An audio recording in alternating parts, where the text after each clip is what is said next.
Assalamualaikum warahmatullahi wabarakatuh. Saya Reika Ayu Kartikasari dengan NIM 1905 12 14 002 dari Prodi S1 Sistem Informasi kelas 2019A. Di dalam video ini saya akan menjelaskan tentang sejarah internet. Sebelum masuk lebih jauh ke dalam materi, saya akan menjelaskan secara singkat poin-poin apa saja yang akan saya bawakan pada video ini. Yang pertama ada pengertian internet. Jadi sebelum masuk ke dalam sejarah internet itu sendiri, kita hendaknya tahu internet itu bagaimana. Yang kedua ada sejarah internet dunia, jadi secara global. Yang ketiga, runtutan sejarah internet. Yang keempat, sejarah internet masuk ke Indonesia. Yang kelima, penyedia internet di Indonesia. Yang keenam, warung internet atau yang biasa disebut dengan warnet. Yang ketujuh, manfaat dari internet. Yang kedelapan atau yang terakhir adalah aplikasi internet. Pertama yang akan saya jelaskan adalah internet. Internet ialah suatu jaringan komunikasi yang menghubungkan satu media elektronik dengan media yang lainnya. Jadi seperti penghubung penjembatan. Lalu untuk standar teknologi pendukung yang dipakai itu ialah Transmission Control Protocol atau Internet Protocol Suite. Apa sih TCP atau IP ini? Yaitu protokol pertukaran paket atau Switching Communication Protocol yang digunakan untuk miliaran lebih pengguna yang ada di dunia. Sejarah internet dunia. Ini sudah saya tuliskan poin-poinnya secara singkat. Dimulai tahun 1969 oleh Departemen Pertahanan Amerika, DARPA, yang melakukan suatu riset penelitian tentang cara menghubungkan sejumlah komputer. Riset ini dikenal dengan ARPANET. Tahun 1970 sudah lebih dari 10 komputer yang berhasil dihubungkan sehingga mereka dapat berkomunikasi dan membentuk sebuah jaringan. Untuk demonstrasinya itu pun menggunakan software dan hardware Unix yang merupakan cikal bakal dari Linux. Untuk tujuan awalnya sendiri ini tuh untuk proyek militer. Nantinya akan digunakan sebagai pembuatan sistem jaringan komputer yang terletak di daerah vital untuk menanggulangi kalau sewaktu-waktu terjadi serangan nuklir. Dan agar nantinya saat perang, tentara militer Amerika Serikat itu bisa langsung bergerak menghancurkan musuh. ARPANET ini awalnya hanya bisa menghubungkan 4 situs. Dan keempat situs ini membentuk sebuah jaringan terpadu pada tahun 1969. Pada bulan Oktober 1972, ARPANET ini mulai diperkenalkan publik, sehingga ARPANET ini mulai dilirik banyak perusahaan. Namun ARPANET juga mengalami kesulitan dalam manajemennya. Akhirnya ARPANET dibagi menjadi dua, yaitu ARPANET dan MILNET. ARPANET itu sendiri berfokus pada bidang non-militer, dan sedangkan MILNET itu berfokus pada bidang militer. Namun, karena seiringnya berkembangnya teknologi dan zaman, ARPANET dan MILNET ini digabung kembali menjadi DARPA Internet atau yang sekarang dikenal sebagai Internet. Runtutan sejarah Internet. Mulai tahun 1960-an, Departemen Pertahanan Amerika Serikat melalui ARPA merintis ARPANET yang merupakan cikal bakal dari Internet. Tahun 1980-an, internet ini hanya digunakan terbatas bagi kampus-kampus universitas terkenal di Amerika Serikat. Lalu tahun 1982, protokol standar TCP atau IP ini mulai go public. Tahun 1984, sistem nama domain mulai digunakan, dan tahun 1986, National Science Foundation Network mulai dibangun. Selanjutnya, NSFNet itu mulai menggantikan ARPANET. Pada tahun 1990, akhirnya ARPANET dibubarkan. Pada tahun yang sama pula, layanan berbasis grafis World Wide Web dikembangkan. Tahun 1993, Internet didirikan untuk melayani pendaftaran nama domain, dan pada tahun 1994, Internet mulai digunakan di Indonesia. Sejarah Internet masuk ke Indonesia. Di sini sudah saya tuliskan poin-poinnya, jadi saya hanya mengulas. Dimulai pada awal tahun 1990-an dengan nama Paguyuban Network. Sifatnya sudah saya tuliskan.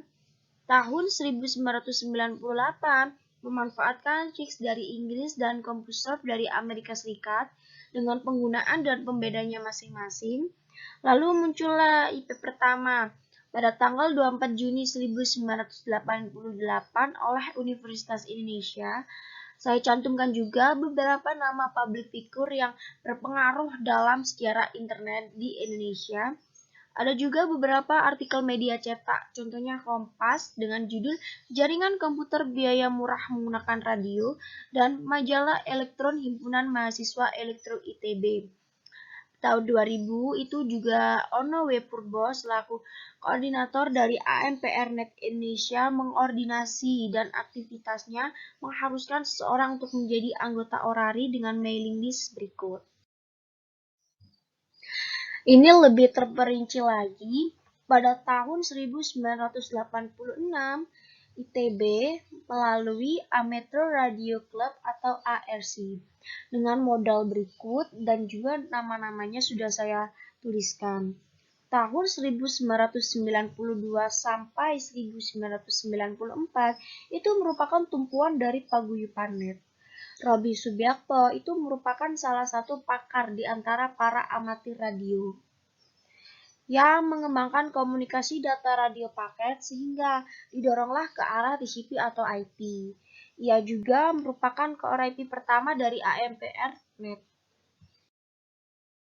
Pada tahun 1986 sampai 1987, Robi Subiakto ini mengaitkan jaringan amatir Bulletin Board System atau BBS. Tahun 1995-an, ITB memperoleh sambungan Liset Line yang nantinya akan diberikan secara cuma-cuma kepada rekan yang lain. Bulan September tahun 1996 ini merupakan tahun peralihan bagi ITB. Tahun 1997 sampai 1998-an, ITB merupakan bagian terpenting dalam jaringan pendidikan karena sudah mengaitkan 25 lebih lembaga pendidikan. Namun, jaringan ini bukan hanya dimonopoli oleh ITB saja, tapi juga dibagikan, contohnya saja SMK yang dinaungi oleh Dikmenjur. Pada tahun 2006, sudah ada lebih dari 4.000 sekolah yang sudah tersambung ke internet. Sebagian besarnya ialah SMK.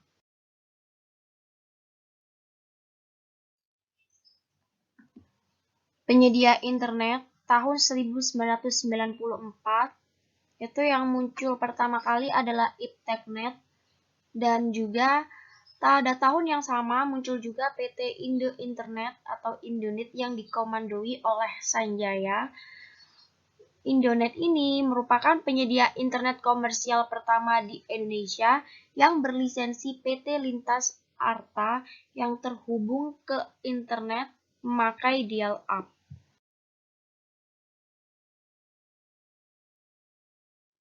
Warung internet.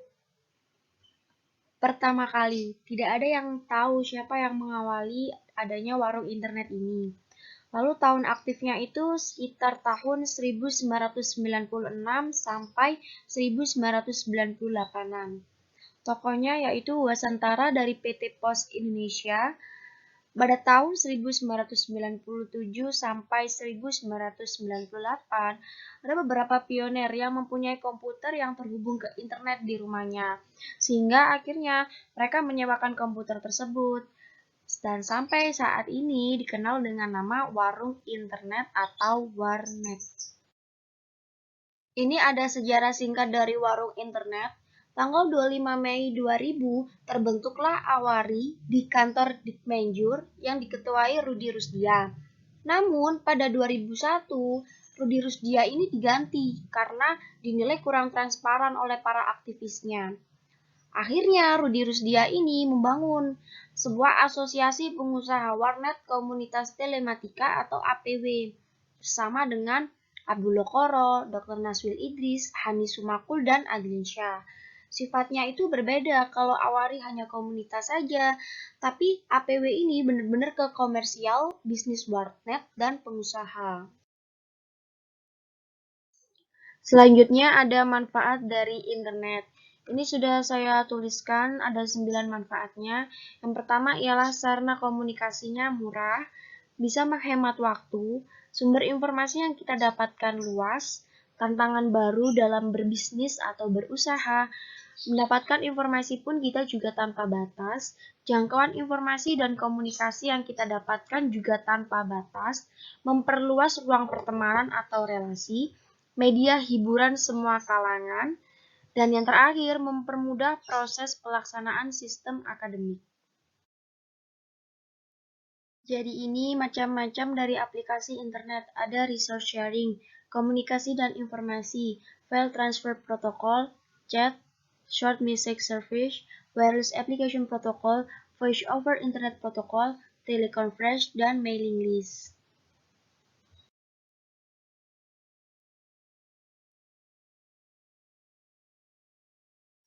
Sekian dari penjelasan saya.